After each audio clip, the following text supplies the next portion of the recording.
Halo Sinekrip, balik lagi sama gue Rashid Hari. Yang kali ini mau ngomongin satu lagi film yang tayang di bioskop kita. Dan ini adalah film yang punya judul aneh, nyeleneh. Dan buat gue terdengar keren ya, mungkin agak-agak kayak terkesan sok edgy, sok beda. Tapi buat gue tuh terdengar keren judulnya. Yaitu ada Good Luck, Have Fun, Don't Die. Yang dibikin sama Gore Verbinski, yang dulu ngedirect trilogi pertama Pirates of the Caribbean ya. Udah lama Gore Verbinski gak bikin film. Terakhir itu A Cure for Wellness, itu kalau nggak salah tahun 2017 2016 lah. Dan emang itu filmnya nggak bagus secara kualitas, secara pendapatan itu agak-agak kurang ya. Jadi mungkin itu ya yang bikin Gore Verbinski butuh waktu lama untuk bikin film lagi, karena emang dia namanya kan tidak semengkilap dulu tuh. Kalau dulu kan keren banget anjing, bikin Pirates, terus bikin The Ring tuh remake yang versi US ya, walaupun buat gue tetap jauh banget dibandingin yang Jepang, tapi at least dibandingkan remake Hollywood lain buat horor Jepang itu termasuk yang mendingan lah. Terus begitu sekalinya bikin animasi hasilnya bagus, Rengo tuh kayak dulu tuh Gore Verbinski nggak bisa gagal, tapi kemudian somehow menurun bikin The Lone Ranger. Lone Ranger gak jelek sebenarnya ya, tapi generik banget dan kayak budgetnya terlalu mahal makanya flop. Makanya kayaknya itu yang bikin dia butuh waktu sekitar 1 dekade buat bikin film baru, dan akhirnya bikin film lagi di sini, Good Luck, Have Fun, Don't Die. Ngomongin tentang apa? Sebenarnya tentang banyak hal. Cuman salah satu yang disentil adalah soal ini. Apa jadinya kalau di sebuah negara pemerintahnya itu secara serakah ngeruk keuntungan lewat AI dari AI tanpa mereka tuh peduli untuk bikin regulasi, yang akhirnya bikin AI itu terlalu liar, dimanfaatin sama orang-orang yang punya kepentingan, sedangkan rakyat jelata itu kehilangan mata pencaharian, kehilangan uang. Itu terdengar familiar gitu, kayak di negara mana gitu, gua lupa. Nah, ceritanya itu berawal di sebuah diner ya, sebuah restoran. Pada saat suatu malam tuh orang-orang lagi pada makan di situ, kata normal. Awalnya normal-normal aja, orang-orang pada makan, pada ngobrol, and then muncul seorang laki-laki tanpa nama. Emang gak dikasih nama karakternya dia ini, yang diperanin sama Sam Rockwell. Dan dia punya dandanan aneh banget, pakai jas hujan transparan, terus di balik jas hujan itu kayak ada mesin-mesin kabel-kabel nempel di badan dia. Dan si laki-laki misterius ini ngaku kalau dia datang dari masa depan. Terus dia masuk ke diner dan di situ dia kayak berpidato, ngasih speech memperingatkan orang-orang yang ada di diner. Masa depan dunia ini bakalan suram, bakalan hancur gara-gara satu hal. Lu semua nggak bisa memalingkan muka dari smartphone. Lu semua ketagihan main HP. Ya, dan of course ya, pengunjung di sana tuh kayak memandang dia, hah gitu, orang gila nih, sakit nih. Dan awalnya mereka nggak peduli, karena emang gue juga akan bersikap yang sama ya kalau misalkan gue lagi di cafe, di resto gitu. Terus kemudian masuk orangnya gitu, wah kalian semua akan hancur gitu kan, dengan dandanan seaneh itu. Gue juga kayak si bangsat. Karena looknya itu mirip-mirip sama itu loh, kalau lu sering nonton di film-film ya, biasanya ya ada homeless, hobo gitu, gelandangan, yang dia punya dandanan tuh berantakan, aneh. Terus dia di pinggir jalan teriak-teriak soal kiamat, soal kehancuran dunia, kedatangan alien or something gitu kan, banyak ya pasti lu lihat. Nah, itu si Sam Rockwell mirip sama kayak gitu. Jadi wajar di saat orang-orang di diner tuh nggak peduli sama dia awalnya, tapi pokoknya nanti singkat cerita dia berhasil menarik perhatian orang-orang di situ lah. Jadi si A Man from the Future ini ya, namanya kayak gitu di kredit, dia datang konon dari masa depan ke masa sekarang dengan tujuan ngumpulin tim buat nyelamatin dunia dari ancaman AI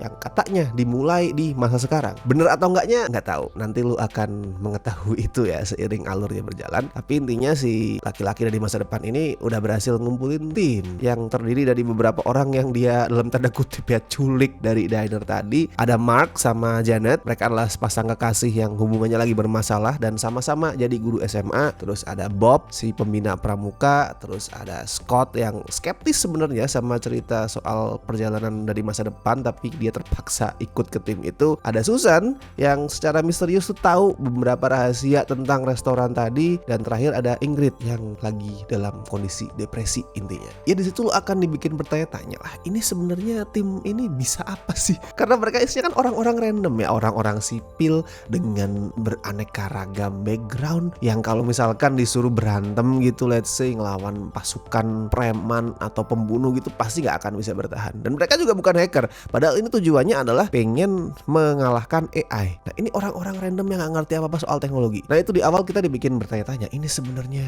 tim ini akan berfungsi dengan cara apa? Tapi terus alurnya tuh mundur, ngasih flashback satu-satu tentang background masing-masing anggota tim tadi. Dan dari tiap flashback itu nanti lu akan ngerti kalau dunia tempat Good Luck Have Fun Don't Die ini berlatar beda sama dunia kita. Secara teknologi itu udah agak lebih maju lah, near future. Kayak misalkan di segmen yang nyeritain soal Mark sama Janet ya, guru SMA, di situ digambarin kalau siswa SMA udah nggak bisa sama sekali memalingkan muka dari layar HP. Bahkan pada saat kelas mereka itu natap layar HP terus. Dan guru-guru nggak ada yang bisa dan nggak ada yang berani untuk bilang berhenti kalian main HP. Nggak ada, karena kalau misalkan mereka diingetin, wah kacau, chaos langsung sekolahnya. Nah pesannya kan jelas banget ya. Jadi lu jangan berharap nonton film yang pesannya itu tersirat di sini. Ini sama sekali nggak ada yang tersirat. Semuanya gamblang. Pesannya jelas di segmen itu. Jangan kebanyakan main HP. Kurang-kurangin lu main HP. Tapi yang gue suka adalah di sini skripnya itu nggak kedengeran kayak itu loh istilahnya grumpy old man. Grumpy old man kan mengeluhkan tentang semua hal ya, terutama tentang perilaku generasi sekarang. Anak sekarang itu main HP terus, anak sekarang itu tidak punya, anak sekarang itu terlalu lembek. Nah, grumpy old man kan seringnya ngeluh kayak gitu. Untungnya di sini skripnya nggak kerasa kayak gitu. Soalnya yang dia salahin itu bukan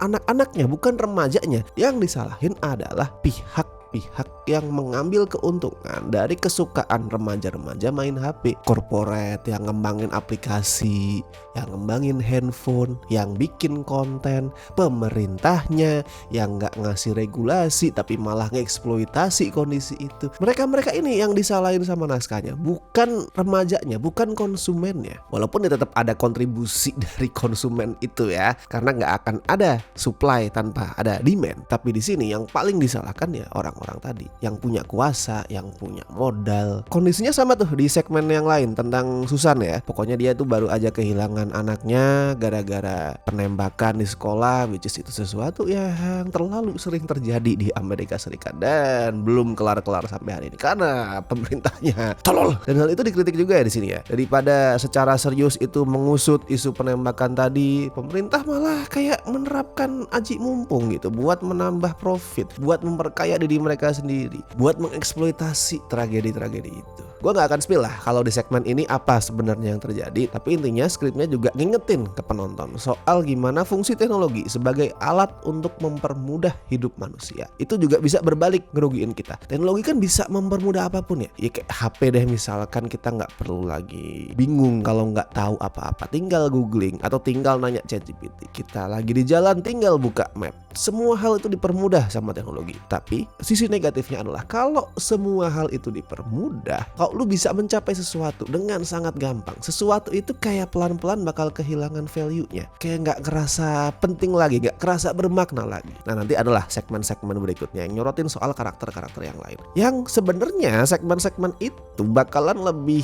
berkesan buat lu kalau misalkan lu belum nonton Black Mirror. Ini tetap fun buat gue tetap terhibur nonton semua segmen itu, semua flashback itu. Tapi karena gue udah nonton Black Mirror dan banyak hal di Good Luck Have Fun Don't Die yang udah dibahas di Black Mirror, jadi gue nggak lagi wow itu pada saat nonton. Kayak misalkan lu akan ngelihat di sini manusia itu disulap jadi iklan berjalan, tiba-tiba dia ngomongin ads energy drink, nah, kan udah pernah ada tuh di Black Mirror dan di sana dieksplor secara lebih detail. Makanya kalau misalkan lu udah nonton Black Mirror secara lengkap, mungkin lu nonton ini nggak akan yang terlalu wow ini unik sekali, mungkin nggak. Cuman gue nggak masalah soal itu tuh bukan salahnya Good Luck Have Fun Don't Die ya. Kalau misalkan mirip-mirip sama Black Mirror, apalagi itu beda medium, satu film satu series, nggak masalah. Bukan itu kekurangan dari skripnya. Kekurangan dari skripnya adalah tentang satu, durasinya kepanjangan 134 menit, nggak perlu sepanjang itu. Yang kedua, strukturnya kacau. Di awal masih agak enak, di belakang agak-agak kacau dikit, nggak yang hancur berantakan ya, tapi agak kacau strukturnya. Yang ketiga, apa yang mau disampaikan itu inkonsisten. Contohnya gini, di satu titik filmnya tuh ngomong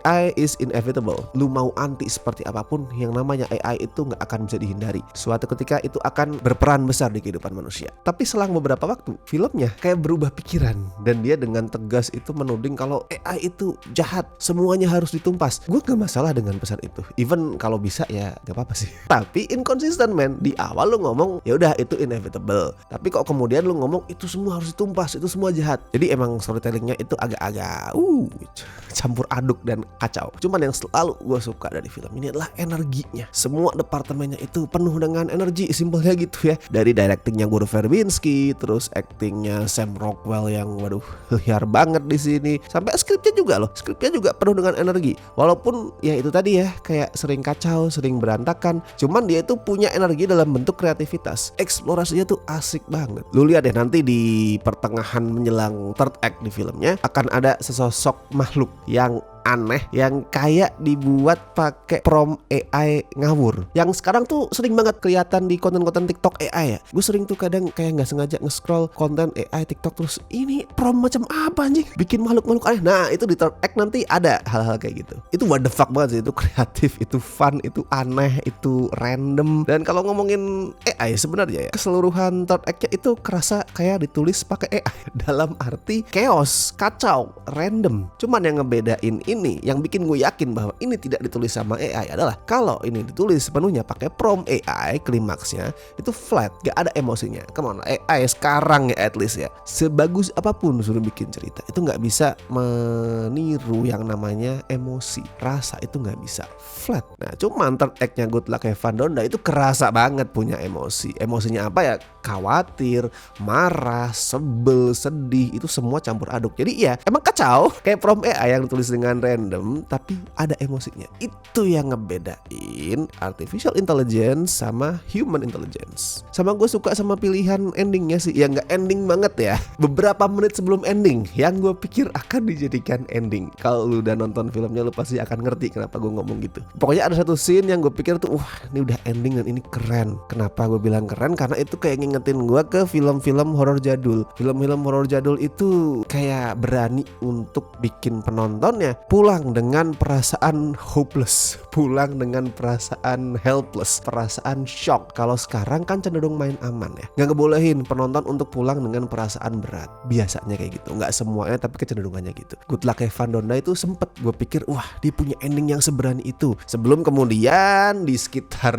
5 menit terakhirnya dia balik ke setelan pabrik tuh, ngasih ending yang lebih safe, yang lebih hopeful, yang ya lebih mainstream lah, ala-ala Hollywood, yang lebih aman. Jadi itu agak gue sayangkan sih, karena gue suka banget kalau misalkan filmnya tuh berakhir di ending yang nggak happy itu, yang kayak wah anjing sesek nih gue nontonnya. Cuman gue paham keputusan filmnya buat ngasih ending yang lebih punya harapan, yang lebih hopeful itu mungkin gak sepenuhnya didasari karena mereka tuh pengen ngalah sama market, pengen memuaskan penonton sebanyak mungkin. Ya mungkin ada alasan itu, tapi gak semuanya karena itu. Tapi juga kayak pengen ngasih statement teknologi AI mungkin bakalan bikin umat manusia itu kayak terpojok, terpuruk, jatuh. Tapi in the end humanity will prevail.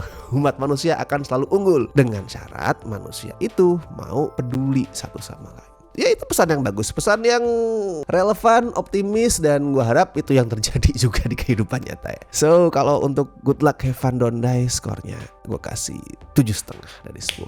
It's fun kok, beneran, it's fun. Gak sempurna, sering kacau, tapi menyenangkan. Ya ini yang bikin gue seneng sama film-film original. Oke, gue gak yang anti sama remake, adaptasi, sequel, dan segala macam. Gue gak anti sama semua itu. Mungkin dibandingin sama kalian, gue jauh lebih bisa menerima remake dan lain-lain. Gue gak akan bilang itu tanda miskin ide, kekurangan kreativitas. Tapi in the end gue tetap lebih suka sama film original. Kayak lebih fresh, lebih liar, lebih berani. Nah Good Luck Have Fun Donda ini salah satunya. Jadi silakanlah, mumpung ada film original yang bagus, tonton di bioskop kalau masih ada, karena kayaknya layarnya udah jauh berkurang ya. Dan buat yang nonton, bagiin juga review kalian, bisa di kolom komentar, bisa juga di scorefilm.com. Silahkan ramekan di sana. Dan thank you banget buat teman-teman yang masih setia join membership Cinecrip, terutama beliau berikut ini dari Tier Besti, La Familia, thank you banget. Dari Tier Sobat, walaupun nggak terpampang di sini juga, thank you so much. Oke, gue Rashid Hari, sampai ketemu di review berikutnya.